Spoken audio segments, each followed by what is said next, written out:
This week, the sun within us, consciousness life, activates the 59th I Ching. The transformational path of this frequency moves us from the shadow of dishonesty to the highest vibration of transparency, and it's through the path of intimacy. Dishonesty runs deep in human beings. We're dishonest in our relationships, in our sexuality. We are dishonest in our feelings, but primarily we are dishonest with ourselves. It takes a lot to dig up the roots to our dishonesty. Our mind is the problem. The mind assumes the belief system that it needs in order to maintain the dishonesty. But I tell you, wherever you see this 59th I Ching, you are seeing a massive mutation at work. This 59th I Ching is coupled with the 55th I Ching, which is bringing a huge mutation to humanity through the solar plexus, our emotional system. The 59th I Ching concerns mating. It concerns the way in which human beings attract each other, the way in which our sexuality goes out towards others. And you may have noticed something about your sexuality. It doesn't really care about boundaries or barriers. It causes chaos in life, so it naturally smashes all morals and tribal taboos. For example, you feel drawn to someone and you're married to someone else. What are you supposed to do with that? You can see so many roots of dishonesty in that scenario. Like an emotional affair between people, your love and desire goes out to someone other than your partner. It goes out in a clearer and easier way. And you suddenly find yourself in an emotional affair. And we are dishonest with ourselves that there's nothing wrong with that as long as we don't cross the barrier of physicality. And on a deep level, it's truth. We are innocent on the deepest of levels. But we're still being dishonest. These kind of scenarios are in relationships everywhere. And the dilemma of this 59th shadow of dishonesty is emotional processing. I'm going to come down hard on emotional processing. Until we begin the process of intimacy, which is the process that involves deep courage, we're either hiding from our emotions and our sexuality or obsessed by them. Particularly in the modern New Age movement, there is a great deal of stress on emotional processing, and yet one of the things you see is that you never actually get anywhere. I know people that have been in therapy for years, and 20 years later, they're still dealing with the same issues, the same patterns. It's not like they go away, not until we begin to grasp what true intimacy entails, which is deep, deep acceptance, as you will see later. Emotional processing has never been resolved, at least not collectively. It just keeps the therapists in business, the chat shows, and the media. Before we go over the key to the wisdom, let's go over how it won't be resolved. It won't be resolved by telling your partner your every feeling and desire. That is not the answer. That's a disaster. It's also disrespectful to lay all your inner emotional stuff on the one you're supposed to love. Isn't relationships intense enough? That doesn't ever work. And the other way it won't work is therapy. Sorry, therapists. And it also won't work by creating a polygamist culture in which free love and open sex reign free. And there's nothing wrong with these kinds of things. This is not a moral stance I'm taking. I'm coming at this shadow from a place of absolute inner knowing. There's only one way this whirlwind is going to be resolved inside. And the answer is sublimation, purification, through deep inner clarity. We have to know the nature of our desires on a very deep level. You have to understand what it is. Do you know what is going on when you are attracted to another human being? You see your own purified essence inside them. And whatever the reason, it's usually some kind of karmic tie. That person triggers a deep yearning for your higher self. But we don't usually see that. That is where the dishonesty lies. So what is behind the sexual urges or that burst of love? It's your urge to join with another being at the highest level. It's very pure at the highest level. It's the urge to return home to your source. So physical orgasm, wonderful though it is, it's a reflection of a very heightened impulse to merge with the divine, to come into unity with all creation. But physical orgasm gives us a tiny peek into that. A few seconds, a few minutes, maybe if you're lucky, a few hours. And then we have the next level up, the heart orgasm, the tantric version, as the energy begins to move in a higher way. And if you've ever experienced that, then you're blessed. But even that is not the ultimate prize. The prize is when the orgasmic energy stays inside the heart, independently of another. And tantric sex can be that journey if that is your karma, but it doesn't need to be. Contemplation leads to the higher merging with the light, as does meditation and prayer, when done in a sustained and balanced way. So when I say the answer is sublimation, what I mean is that you have to see into your desires, into the heart of them. You have to see that following them will simply continue your cycle back into samsara, into suffering, into the wheel of emotional drama and emotional processing. But one day, our awareness will penetrate so deeply into our sexuality and desires that it will bring us to the realization that by not always following that urge, by rooting it internally, we're actually gaining a higher experience. And this is a natural process, and it takes time. It can't be and shouldn't be forced or imposed on yourself. And that's why people go into celibacy and those kinds of things. For some people, that may be their path. But our love for the higher frequencies, it has to build until it's strong enough. Until it's so strong enough to reroute the neural pathways in the brain, the karmic patterns. And we don't have to stop sex. We can follow it when it feels right. But ideally, that will be in a sanctity of a deep, loving relationship, ideally. But it doesn't have to be. It depends on you and your culture. We each have to follow our own way. It seems like the sacred couple has gone out of style. And nowadays, people are experimenting with multiple partners in open relationships. And that's a process I see as a value. But I believe it's coming back full circle, that the most sacred is the couple.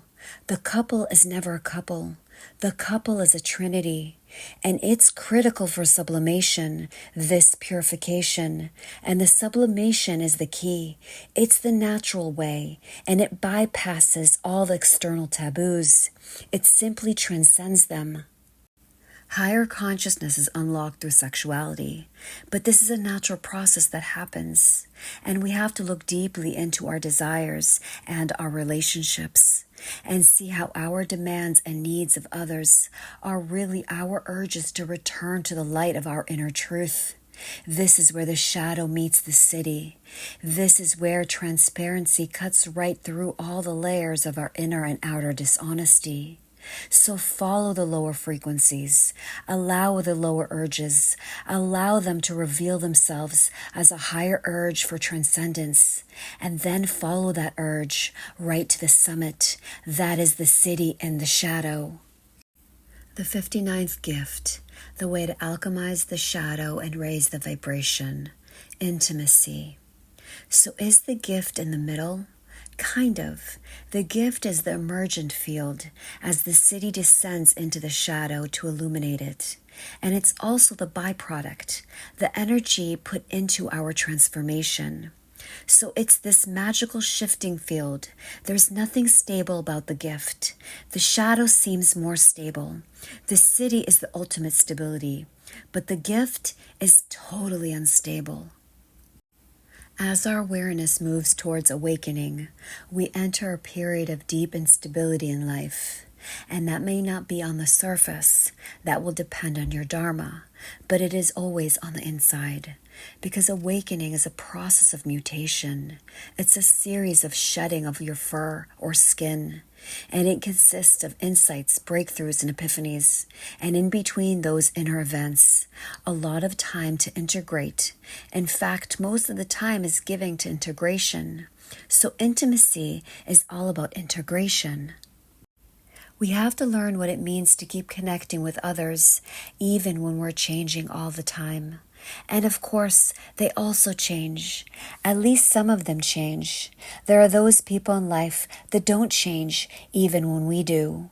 Those are the great challenges, the great teachers. They're the cutting edge of our intimacy. How to be intimate with someone who doesn't know what that is. And yet, it's so easy, in fact. Only when we let go of our wanting them to change. Acceptance is love. We just share what we share, and we let them worry about what to do with that. I will clarify this in a minute. Sometimes it's just appropriate and loving to let people be where they are. So if someone is contracted, who are we to question their dharma? A major part of intimacy is learning to meet people where they are while remaining on our level of awareness. It's like talking to a child. You're an adult. You don't completely talk to them as an adult. You withdraw certain expressions, phrases, and info. You hold it back because it's not helpful or kind. But you still let them feel your heart through your words. That is all anyone's really interested in. Love. So it's the same with intimacy. There are people who are very uncomfortable when we talk about spirituality. The content doesn't matter. It's the love that matters. This is a part of care that we learn in intimacy, in integration. Intimacy is very diplomatic, which is the sixth I Ching, the gift of diplomacy. Many may believe that intimacy means holding nothing back. That's just naive, and it's not compassionate or kind. You don't hold back your heart. You just find the easiest approach with somebody. That's empathy at work. So for example, my mom and most of my friends and family members don't really understand my spiritual journey. So I meet them where they are, through religion.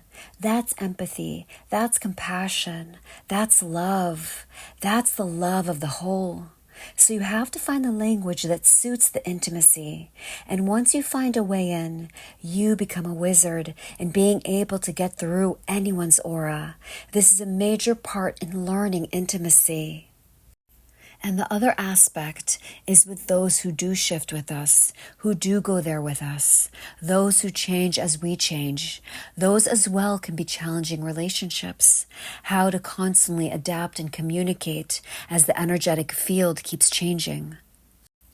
Well, we get really close to somebody, especially if we live with them, and we get to know their shadow intimately, which can be a challenge or a problem if we can only see their shadow.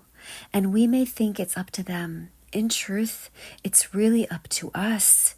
We have to learn to see people as their higher self through their cities. Intimacy doesn't advise. Intimacy cares. It creates a caring environment all the time. It envelops the other in their frequency of their higher essence, even when they're down wallowing in the mud. This is the great challenge and the great test of our intimacy. Can we maintain the view around the lower frequencies? And until we can't ascend to the gift level ourselves. This is why intimacy is an internal private process, ironically. But it's filled with opportunities of transformation. It's nothing but transformation. So hold the highest for those you are in a relationship with. Let your care hold them up. And if you can't maintain it, that's okay. We are human. Sometimes we can't do it. If that happens, Kindly leave the room, go for a walk, take some space away from the intensity of the chemistry, and recharge yourself. Reconnect with your higher essence. Whatever you do, don't try to resolve it through emotional processing. The processing is done by the energetic field itself, the divine magic, by the chemistry. This is a great practice and the power of intimacy. The 59th city, the highest vibration. Transparency. So what is transparency? Is it just about being honest, clear, and open? Well, yes and no. It's not quite as simple as that. It's easy to misunderstand. There are instances where kindness is more important than honesty. To be transparent means to let another being wash through you. The enlightened experience sweeps all your defenses and wounding. You have no separateness, and many are afraid of this, and it's because people are afraid of death. Anyone afraid of losing their individuality is afraid of dying. The 59th city is about dying into another, dying into the whole through another. That's intimacy at the highest vibration. So all our desires, mundane, sexual, and emotional, they're all thrown onto the altar of our devotion. It's truly a beautiful, magical city, this one. It's romantic in the greatest sense of high romance. It's courtly love, because love is transparency. Transparency is the aura of love. It empties you of yourself. Transparency is like that. It's to be empty, but at the same time to be flooded. It's like the wind that flows through all creation, hitting us all together into a holographic union. Transparency is not a behavior. It's your reward for all your striving, all your yearning, all your devotion. It's the freedom you sought for in lifetimes. It only comes when we let go of our grasping to remain an individual, to remain isolated and alone. The deeper you move into love, the more transparency will wash you out, the more clarity it will bring, the more creation will flow through you, and transparency will one day take you to the highest peak, to truth, to emptiness, to love. I empower you this week to create space, get to higher awareness, notice your thoughts, feel all the sensations fully that come up in the body. Shine the light of awareness to dishonesty. Feel the sensations deeply. See if you can find the courage to be open and honest. Breathe in, breathe out. Remember, love yourself and choose to be blessed.